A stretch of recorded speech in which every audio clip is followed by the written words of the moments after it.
episode of Electrical Theology, Esoteric, Supernatural Life Coaching, where we talk about the supernatural, metaphysics, helping those sensitive people that are coming into their abilities, their supernatural abilities, how to help them navigate, negotiate through that. And we do that through daily readings, and as well, you can get me privately. Links are in the description, just follow those. And if you want to be part of one of my membership clubs, I'm going to put links down below for that. I have a few of them, but I'm going to isolate it down to maybe one or two.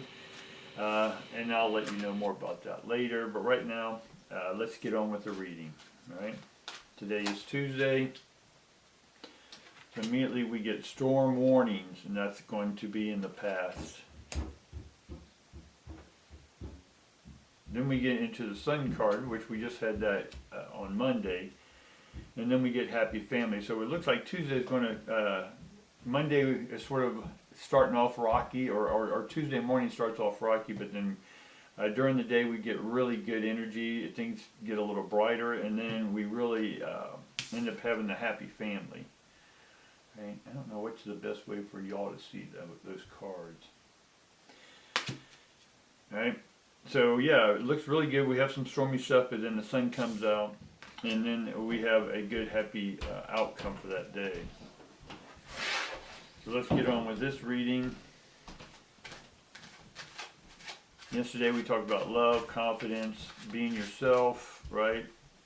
Size, looks really don't matter. Maybe the initial thing may turn you off, but if you just sit with people and talk to them and get to know them, then that's where the confidence comes in. Just be yourself. Immediately we get the Empress, and I'm going to do the 9 spread, and I'll explain. So this is going to be our spiritual future. Then the bottom card is going to be the Chariot in reverse, which is our past spirituality. So this whole line is spirituality. So future, present, past. Then we're going to have our mental. So we have spiritual, mental, and then physical. So mental, future. So everything on the top row is future. So we have we'll get into what each one is here in a minute. I'm just giving you the card layout. Then in the spiritual, or in the mental present, and then we have the mental past, the physical future, the physical present, and then the physical past.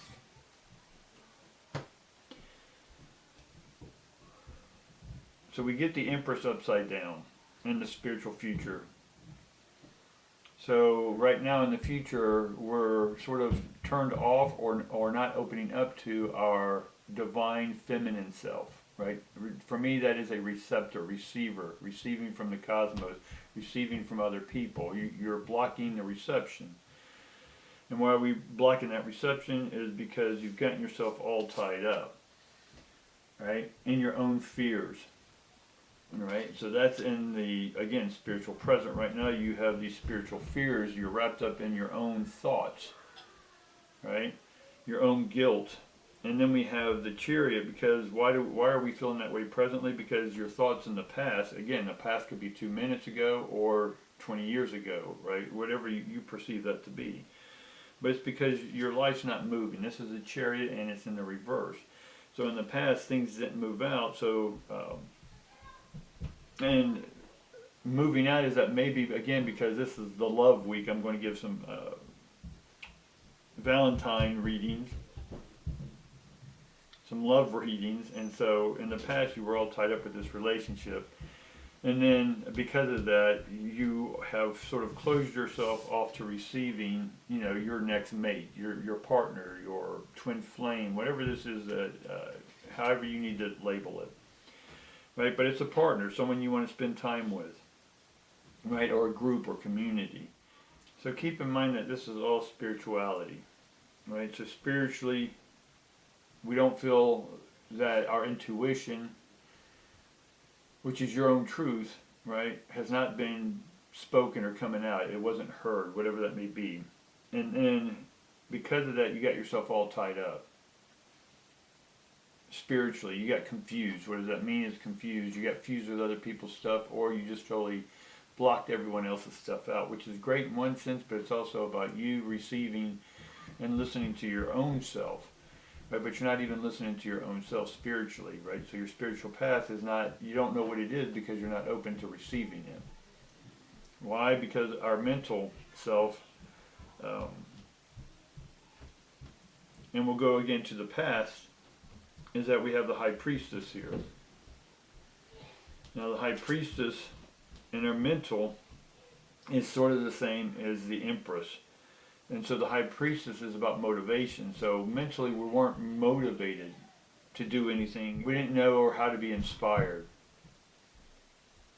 Right? Or maybe you were inspired, but then right now you haven't. You sort of maybe had this fantasy, sort of a Snow White Seven Dwarfs fantasy, or some Disney fantasy of what life should be in your relationship.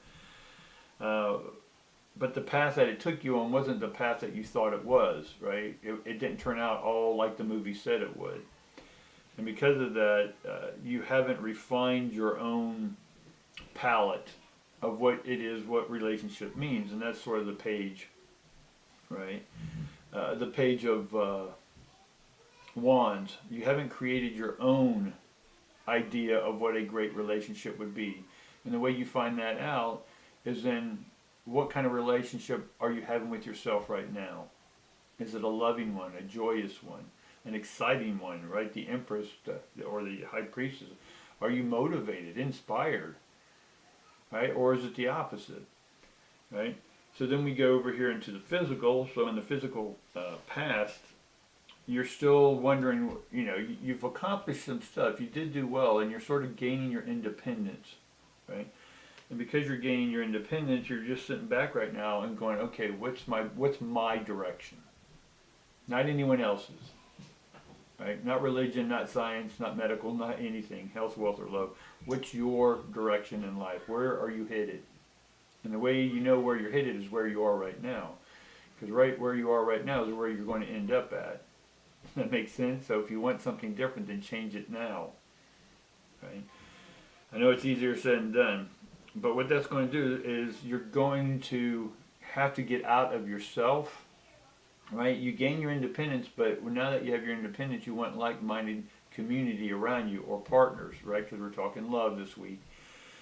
Is that it's going to take a group, right? So you may end up finding your mate because you choose to finally go out and have some fun, right? Life is fun. Life is short, so go have as much fun as possible, right? And get back together with your friends, right? You may have gotten rid of a lot of your friends because they were no longer vibing or understanding you, or you didn't have the patience to deal with that trauma anymore, right? Or victimhood or blame, fault, or any of that. And you're ready to take responsibility for those thoughts, actions, and emotions. But what it's going to take is you coming out again, and coming out and being yourself, not coming out and worrying about what other people are thinking, or maybe that you're tired or impatient with people in the public, especially after the last few years, right? A lot of people were getting goofy, not in a fun way. And again, that's all perception. This is what my clients tell me and why they shut themselves off. And that's sort of how you can get control of people, is by isolating them.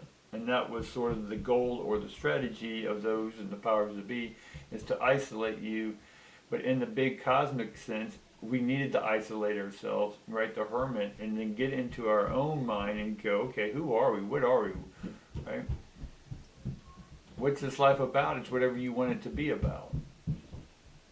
It's not an external thing about what life's about. It's what it's about with you internally, right?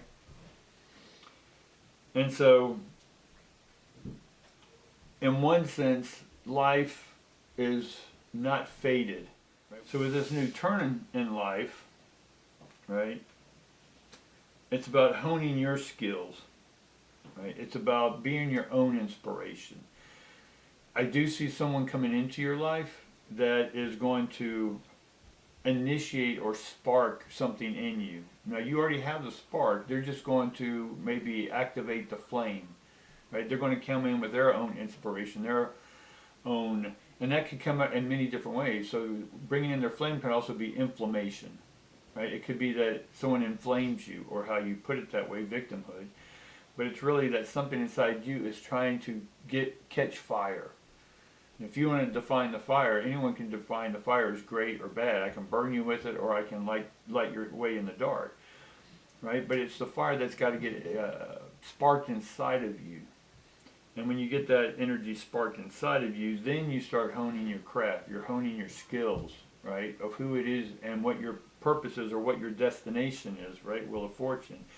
And then that's what's going to inspire you, right? Now, all this really happens from the electrical realm. And so the Empress is in the spiritual or the electrical.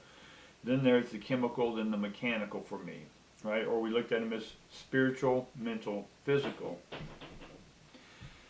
So we can look that once you finally get out of your own head or out of your own way, quit tying yourself up, right? This guy in the spider web. Once you allow yourself to unwind from the web that you've created, then you're going to be able to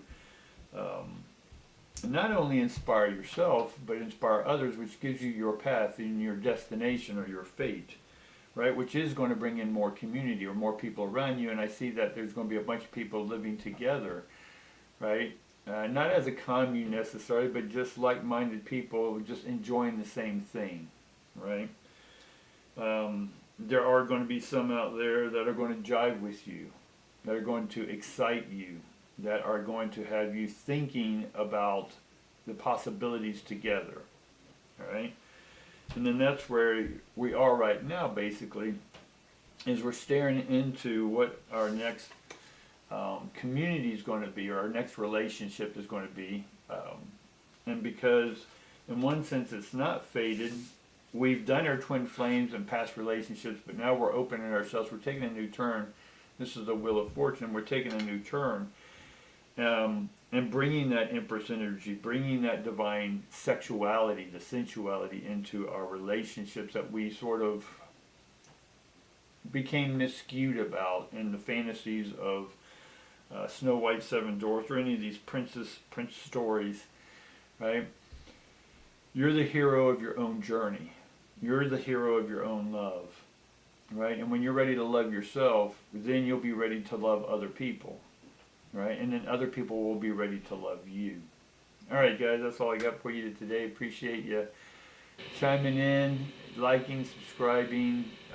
Share this with your friends. Watch the other videos. Go back and watch some of my videos from 4 months ago, and look at how I do some of these readings and how they align up with the cosmic grid of the universe. And the more you understand how energy's coming in, you'll know how to open up and receive. All right? Take care, guys. Bye.